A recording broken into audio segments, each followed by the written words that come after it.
No exagero si afirmo que voy a narrar una de las aventuras más extraordinarias que pueden haberle acontecido a un ser humano. Y ese ser humano soy yo, Juan Jeffries. Y también voy a contar por qué motivo desenterré un cadáver del cementerio de Tánger y por qué maté a Nassim el egipcio, conocido de mucha gente por sus aficiones a la magia. Historia esta que ya había olvidado si no reactivara su recuerdo una película de Boris Karloff titulada La momia, que una noche vimos y comentamos con varios amigos. Se entabló una discusión en torno de Boris Karloff y de la inverosimilitud del asunto del film, y a ese propósito yo recordé una terrible historia que me enganchó en Tánger a un drama oscuro y les sostuve a mis amigos que el argumento de la momia podía ser posible. Y sin más, achacándosela a otro, les conté mi aventura porque yo no podía, personalmente, enorgullecerme de haber asesinado a tiros a Nassim el mago. Todo aquello ocurrió a los pocos meses de haberme hecho cargo del consulado de Tánger. Era para entonces un joven atolondrado que ocultaba su atolondramiento bajo una capa de gravedad sumamente endeble. La primera persona que se dio cuenta de ello fue Nassim el egipcio.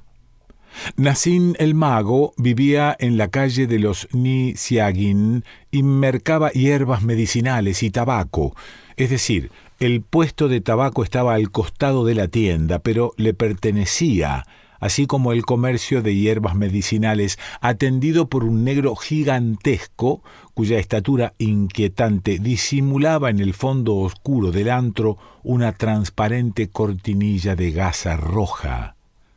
Nassim el egipcio era un hombre alto, al estilo de sus compatriotas, mostraba una espalda anchurosa y una cintura de avispa. Se tocaba con un turbante de razonable diámetro y su rostro amarillo estaba picado de viruelas. Mejor dicho, las viruelas parecían haberse ensañado particularmente con su nariz, lo que le daba un aspecto repugnante. Cuando estaba excitado o encolerizado, su voz se tornaba sibilante y sus ojos brillaban como los de un reptil. Como para contrarrestar estas condiciones negativas, sus modales eran seductores y su educación exquisita. No se alteraba jamás visiblemente. Por el contrario, cuanto más colérico se sentía contra su interlocutor, más fina y sibilante se tornaba su voz y más brillaban sus ojos. Él fue el hombre con quien mi desdichado destino me hizo trabar relaciones. Me detuve una vez a comprar tabaco en su tienda. Iba a marcharme porque nadie atendía el mostrador cuando súbitamente asomó por encima de las cajas de tabaco la cabeza de reptil del egipcio. Al verle aparecer así bruscamente quedé alelado, como si hubiera puesto la mano sobre el nido de una cobra. El egipcio pareció darse cuenta del efecto que su súbita presencia causó sobre mi sensibilidad, porque cuando me marché sentí que él se me quedó mirando a la nuca, y aunque experimentaba una tentación violenta de volver la cabeza, no lo hice porque semejante acto hubiera sido confirmarle a Nassim su poder hipnótico sobre mí. Sin embargo, al otro día volvió a repetirse el endiablado juego. Deseaba vencer ese complejo de timidez que nacía en mí en presencia del maldito egipcio. Violentando mi naturaleza, fui a comprar otra vez cigarrillos a la tienda de Nassim. Como de costumbre, no había nadie en el mostrador. Iba a retirarme cuando, como si la disparara un resorte fuera de una caja de sorpresas, apareció la cabeza de serpiente del egipcio. Me entregó la cajetilla de tabaco saludándome con una exquisita inclinación, y yo me retiré sin atreverme a volver la cabeza entre la multitud que pasaba a mi lado, porque sabía que allá lejos, en el fondo de la calle, estaba el egipcio con la mirada clavada en mí. Era aquella una situación extraña. Antes de terminar violentamente, debía complicarse. No me equivoqué. Una mañana me detuve frente al puesto de Nassim. Este asomó bruscamente la cabeza por encima del mostrador. Como de costumbre quedé paralizado. Nassim notó mi turbación, la parálisis de mi corazón, la palidez de mi rostro, y aprovechando aquel shock nervioso, apoyó dulcemente sus manos entre mis manos y teniéndome así, como si yo fuera una tierna muchacha y no un robusto socio del Tánger Tennis Club, me dijo: ¿no vendréis esta noche a tomar té conmigo? Os mostraré una curiosidad que os interesará extraordinariamente. Le entregué las monedas que en justicia le correspondían por su tabaco y sin responderle me retiré apresuradamente de su puesto. Estaba avergonzado, como si me hubieran sorprendido cometiendo una mala acción, pero ¿qué podía hacer? Había caído bajo la autoridad secreta del egipcio. No me convenía engañarme a mí mismo. Nassim el mago era el único hombre sobre la tierra que podía ejercer sobre mí ese dominio invisible, avergonzador, torturante que se denomina acción hipnótica. No me convenía huir de él, porque yo hubiera quedado humillado para toda la vida. Además, mi cargo de cónsul no me permitía abandonar Tánger a capricho. Tenía que quedarme allí y desafiar la cita del egipcio y vencerlo, además. No me quedaba duda. Nassim quería dominarme, convertirme en un esclavo suyo. Para ello era indispensable que yo le obedeciera ciegamente, como si fuera un negro que él hubiera comprado a una caravana de árabes. Su invitación para que fuera a la noche a tomar té con él era la última formalidad que el egipcio cumplía para remachar la cadena con que me amarraría a su tremenda y misteriosa voluntad. Impacientemente esperé durante todo el día que llegara la noche. Estaba angustiado, irritado, como si dos naturalezas opuestas entre sí combatieran en mí. Recuerdo que revisé cuidadosamente mi pistola automática y engrasé sus resortes. Iba a librar una lucha sin cuartel. Nassim me dominaría y entonces yo caería a sus pies y besaría el suelo que él pisaba, o triunfaba yo y le hacía volar la cabeza en pedazos. Y para que efectivamente su cabeza pudiera volar en pedazos, recuerdo que llevé a lo de un herrero las balas de acero de mi pistola y las hice convertir en dum-dum. Quería ver volar en pedazos la cabeza de serpiente del egipcio. A las 10 de la noche puse en marcha mi automóvil y después de dejar atrás la playa y las murallas de la época de la dominación portuguesa, me detuve frente a la tienda del egipcio. Como de costumbre no estaba allí, pero de pronto su cabeza asomó tras el mostrador y sus ojos brillantes y fríos se quedaron mirándome inmóviles, mientras sus manos, arrastrándose sobre los paquetes de tabaco, tomaban las mías. Se quedó mirándome así un instante, tal si yo fuera el principio y el fin de la vida. Luego, precipitadamente, abandonó el mostrador, abrió una portezuela y, haciéndome una inmensa inclinación, como si yo fuera el comendador de los creyentes, me hizo pasar al interior de la tienda. Apartó una cortinilla dorada y me encontré en un pasadizo oscuro. Un negro gigantesco, más alto que una torre, ventrudo como una ballena, me tomó de una mano y me condujo hasta una sala. El negro era el que atendía la tienda de las hierbas medicinales. Entré en la sala. El suelo estaba allí cubierto de tapices, cojines, almohadones, colchonetas. En un rincón humeaba un pebetero. Me senté en un cojín y comencé a esperar. ¿Cuánto tiempo permanecí ensimismado, quizá por el efecto aromático de las hierbas que humeaban y se consumían en el pebetero? No lo sé. Al levantar los párpados, sorprendí al egipcio sentado frente a mí en cuclillas. Me miraba en silencio, sin irritación ni malevolencia, pero era la suya una mirada fría, tan ultrajante por su misma frialdad, que me producía rabiosos deseos de execrarle la cara con los más atroces insultos, pero no abrí los labios y seguí con los ojos una señal de su dedo índice.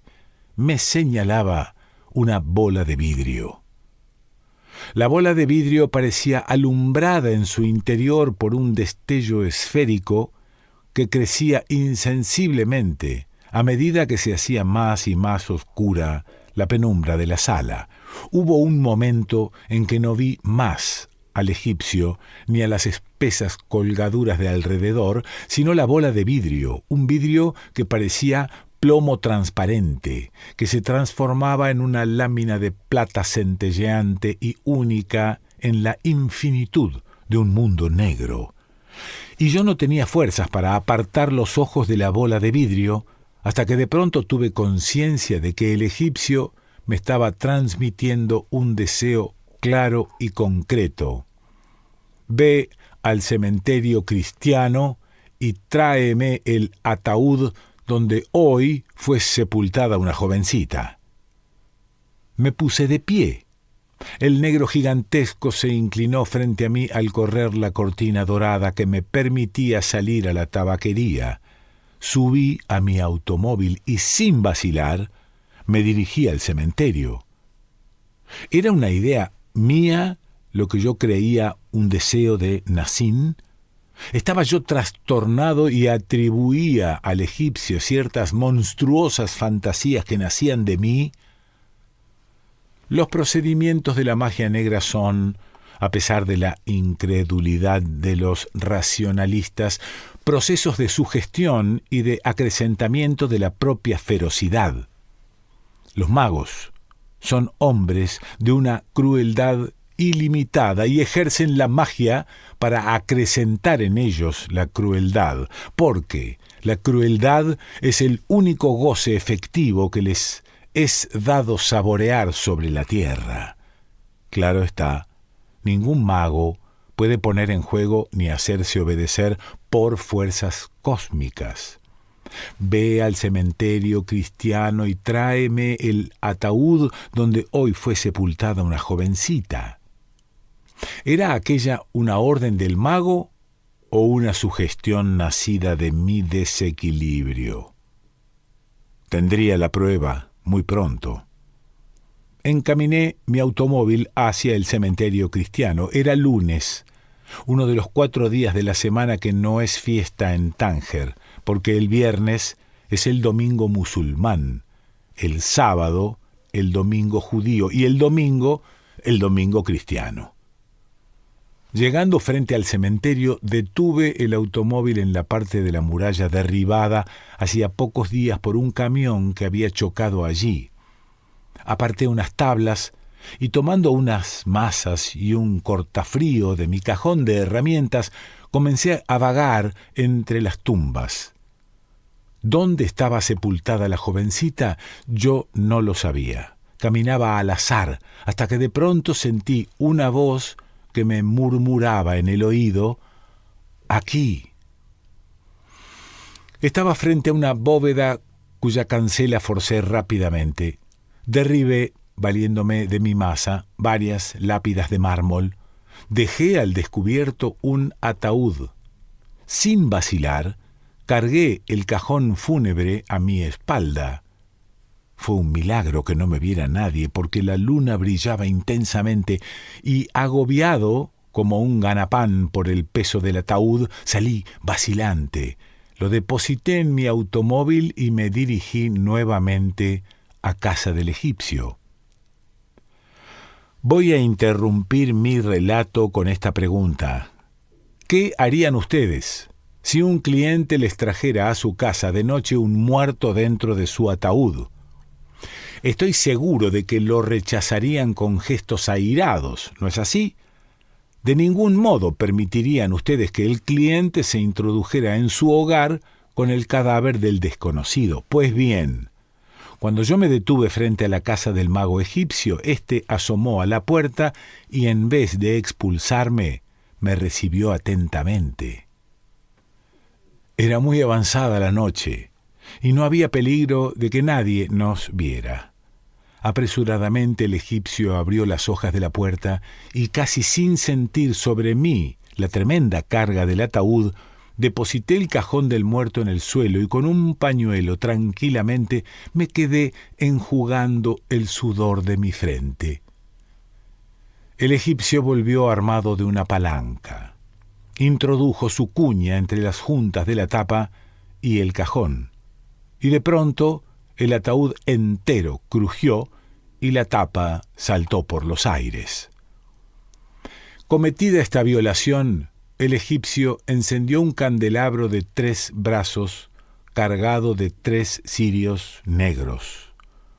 Los colocó sesgadamente en dirección a la Meca y luego, revistiéndose de una estola negra bordada con signos jeroglíficos, con un cuchillo cortó la fina cubierta de estaño que cerraba el ataúd. No pude contener mi curiosidad. Asomándome sobre su espalda, me incliné sobre el féretro y descubrí que, casualmente, yo había robado del cementerio un ataúd que contenía a una jovencita. No me quedó ninguna duda. El egipcio se dedicaba a la magia.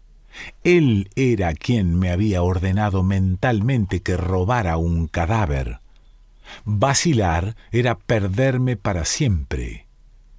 Eché mano al bolsillo, extraje la pistola, coloqué su cañón horizontalmente hacia la nuca de Nassim y apreté el disparador. La cabeza del egipcio voló en pedazos. Su cuerpo, arrodillado y descabezado, vaciló un instante y luego se derrumbó. Sin esperar más, salí. Nadie se cruzó en mi camino. Al día siguiente, al pasar frente a la tabaquería del egipcio, vi que estaba cerrada. Un cartelito pendía del muro. Cerrada porque Nassim, el egipcio, está de viaje. Roberto Arlt.